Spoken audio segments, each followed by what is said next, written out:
మద్యం కుంభకోణం కేసులో ఎన్ఫోర్స్మెంట్ డైరెక్టరేట్ దూకుడు పెంచింది.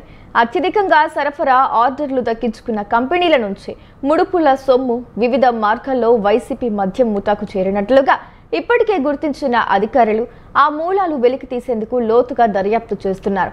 అందులో భాగంగా పలు డిస్టిలరీల యజమానులు ప్రతినిధులకు ఈడీ తాజాగా నోటీసులు జారీ చేసింది. విచారణకు హాజరు కావాలని పేర్కొంది. ఏపీ ఎస్బీసీఎల్ నుంచి డిస్టిలరీల ఖాతాలకు సొమ్ము జమ కాగానే లంచాలుగా చెల్లించాల్సిన మొత్తాల్ని వివిధ డొల్ల కంపెనీల ఖాతాల్లోకి మళ్లించడం, బంగారం కొన్నట్లుగా రికార్డుల్లో చూపించడం వంటి చర్యల ద్వారా నగదు రూపంలోకి మార్చి రాజ్ కేసిరెడ్డి బృందానికి అందజేసినట్లు ఇప్పటికే సిట్ తేల్చింది.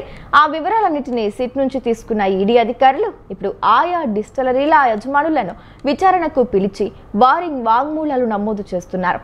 ఏ మార్గాల్లో సొమ్ము చెల్లించారు, ఎవరెవరికి చెల్లించారు, ఏ తేదీల్లో ఎంతెంత మొత్తాలు చెల్లించారనే వివరాలపై ప్రశ్నిస్తున్నారు. వాంగ్మూలాల నమోదు పూర్తయిన తర్వాత ఈ డబ్బంతా ఎక్కడికి ఎలా రూటింగ్ అయిందనే దానిపై ఈడీ దృష్టి సారించనుంది.